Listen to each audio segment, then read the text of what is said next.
ఆదిశక్తి అమ్మవారు నుంచి 7 స్వరూపాలు ఉద్భవించాయి. వీళ్ళే సప్తమాత్రికులు. ఈ సప్తమాత్రికుల్లో ఒకరే వారాహి దేవి. ఈ వారాహి అమ్మవారిని కేవలం రాత్రిపూట మాత్రమే పూజిస్తారు.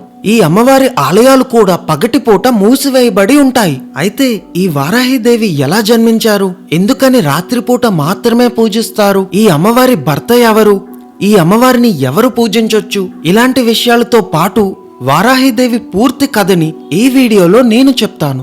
చాలా ఇంట్రెస్టింగ్ గా ఉంటుంది, స్కిప్ చేయకుండా చూడండి. వారాహి అమ్మవారి గురించి మన హిందూ గ్రంథాల్లో చాలా పురాణాల్లో ఉన్నది. వాటిల్లో దేవి భాగవత పురాణంలో రక్తబీజుడు అనే రాక్షసుడు దేవుళ్ళని మనుషుల్ని సంహరిస్తూ రెచ్చిపోతూ ఉంటాడు. అప్పుడు దేవతలందరూ పార్వతీదేవిని సహాయం కోరగా పార్వతీదేవి దుర్గామాత రూపంలోకి మారి రక్తబీజుడితో యుద్ధం చేయడానికి బయలుదేరుతుంది. అయితే దుర్గామాత రక్తబీజుడితో యుద్ధం చేస్తున్నప్పుడు రక్తబీజుడిని గాయపరచడం వల్ల రక్తబీజుడి శరీరం నుంచి ఒక రక్తపు బొట్టు నేల మీద పడుతుంది. కానీ రక్తబీజుడికి ఒక వరం ఉంది. అదేంటంటే తన రక్తపు బొట్టులు నేల మీద పడిన ప్రతిసారి మరొక రక్తబీజుడు ఉద్భవిస్తాడు. దానివల్ల రక్తబీజుడిని ఎన్ని మంది చంపాలని చూసినా ఆ రక్తబీజుడి రక్తం నుంచి వేల మంది రాక్షసులు పుట్టుకొచ్చేవాళ్ళు. అలా రక్తబీజుడిని చంపడం అసాధ్యమైంది. అప్పుడు రక్తబీజుడి సంహారం కోసం దుర్గాదేవి తన దేహం నుంచి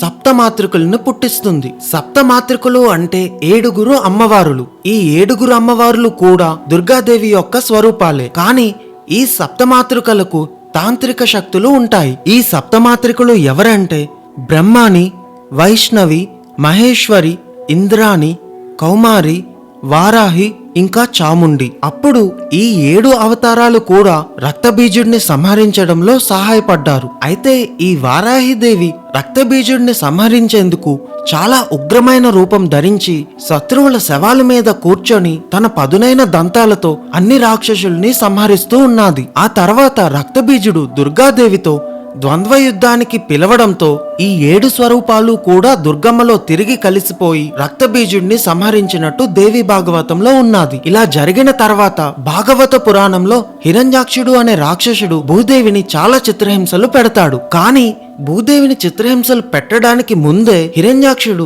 వారాహిదేవి కోసం కఠోరంగా తపస్సు చేసి వారాహిదేవిని ప్రసన్నం చేసుకున్నాడు. అప్పుడు వారాహి అమ్మవారు హిరణ్యాక్షుడికి ఏం వరం కావాలి అని అడిగితే హిరణ్యాక్షుడు అమరత్వాన్ని వరంగా కోరుకుంటాడు. కానీ వారాహి అమ్మవారు మాత్రం అమరత్వాన్ని ఇవ్వడం కుదరదు అని తేల్చి చెప్తుంది. దాంతో హిరణ్యాక్షుడు తెలివిగా ఆలోచించి ఏం చేస్తాడంటే, అమ్మా నువ్వు తప్ప నన్ను ఎవరూ చంపడానికి వీల్లేదు అని వరం కోరుకుంటాడు. దానికి వారాహి అమ్మవారు సరే అని ఒప్పుకుంటుంది. కానీ వెంటనే నేను నీ భక్తుడిని కాబట్టి నువ్వు కూడా నన్ను చంపకూడదు అని చెప్తాడు. దానికి కూడా వారాహి అమ్మవారు సరే అని చెప్పి వెళ్ళిపోతుంది. ఇంకా ఈ వరాన్ని అండగా చూసుకొని హిరణ్యాక్షుడు వెచ్చలవిడిగా రెచ్చిపోయి భూమాతని చిత్రహింసలు పెడుతూ ఉంటాడు. అప్పుడు హిరణ్యాక్షుడిని చంపడం కోసం వారాహి అమ్మవారి నుంచి వరాహస్వామి ఉద్భవిస్తాడు. అలా వారాహి అమ్మవారిలో నుంచి వచ్చిన విష్ణువుని అవతారమే వరాహస్వామి. ఇంకా మత్స్య పురాణంలో శివుని చెమటబొట్టుతో అంధకాసురుడు అనే రాక్షసుడు పుడతాడు. అయితే అంధకాసురుడు పెరిగి పెద్దయ్యాక రాక్షసులందరికీ అధిపతి అయి దేవతల పైన యుద్ధాన్ని మొదలు పెడతాడు. అప్పుడు ఈ అంధకాసురుడిని సంహరించడానికి శివుడు పార్వతీదేవిలో ఉన్న వారాహి అమ్మవారిని స్మరించినట్టు ఈ మత్స్య పురాణంలో ఉంది. ఈ పురాణాలతో పాటు వామన పురాణంలో సప్తమాత్రికలను దుర్గా అమ్మవారు చండికా రూపం నుంచి పుట్టించినట్టుగా ఉన్నది. అందులో వారాహి అమ్మవారు మాత్రం చండికా యొక్క వీపు భాగం నుంచి పుట్టినట్టుగా రాసి ఉంది. అయితే ఈ గ్రంథాల్లో ప్రతిసారి వారాహి అమ్మవారు వచ్చేది శత్రు వినాశనానికి, అలాగే సేనలకి ఆధిపత్యం వహించడానికి. ఇంకా వారాహి అమ్మవారి భర్త వరాహస్వామి అని చాలా మంది అనుకుంటారు. అది చాలా పెద్ద తప్పు.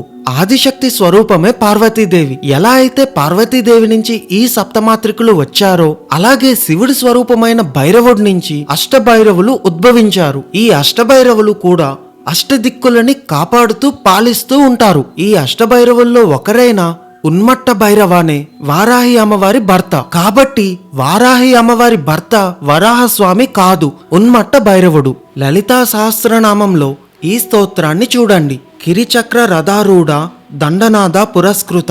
ఇందులో కిరి అంటే వరాహములచే లాగబడుతున్న, చక్రరథ అంటే చక్రములు గల రథాన్ని. ఆరూఢ అంటే ఎక్కిన అని అర్థం. దండనాద పురస్కృత అంటే దండము చేతియందు ఎల్లప్పుడూ గల వారాహీదేవి చేత సేవించబడుతున్నట్టిది అని అర్థం. ఇదే లలితా సహస్రనామంలో మరో చోట విశుక్ర ప్రాణహరణ వారాహి వీర్యనందిత అని ఉంటుంది. దీని బట్టి విషంగుడు అనే అసురుడిని వారాహిదేవి సంహరించడంతో లలితాదేవి చాలా సంతోషించింది అని అర్థం. లలితాదేవి సైన్యంలో రథ, అశ్వ, గజ సైన్యాలకు అధిపతిగా వారాహిదేవి ఉంటుంది. ఇలా చాలా శక్తివంతమైన అమ్మవారు వారాహిదేవి. కానీ వారాహి అమ్మవారికి ఆలయాలు మాత్రం చాలా అరుదుగా ఉంటాయి. ఆ ఆలయాల్లో కూడా దర్శనం కేవలం 2-3 గంటలు మాత్రమే ఉంటుంది. అది కూడా రాత్రివేళ గాని తెల్లవారుజామున గాని మాత్రమే ఉంటాది. ఎందుకంటే మిగిలిన సమయంలో వారాహి అమ్మవారు గ్రామ సంచారం చేస్తూ దుష్ట శక్తుల నుంచి కాపాడుతూ ఉంటుంది కాబట్టి. ఇంకా ఆఖరిగా కాశీలో ఉన్న ఉగ్ర వారాహి దేవి ఆలయం గురించి చెప్తాను. ఈ ఆలయంలో అమ్మవారు పాతాళంలో ఉంటారు. ఆ విగ్రహం కూడా చాలా పెద్దది. కానీ ఈ అమ్మవారి విగ్రహాన్ని భక్తులు నేరుగా చూడ్డానికి అక్కడ కుదరదు. ఆ ఆలయం కూడా కేవలం 2-3 గంటల్లోనే మూసేస్తారు. ఇంకా ఆ సమయంలో భక్తులు అమ్మవారిని దర్శించుకో దేవస్థానం వాళ్ళు ఏర్పాటు చేసిన 2 రంధ్రాల గుండానే చూడాలి. ఎలాగో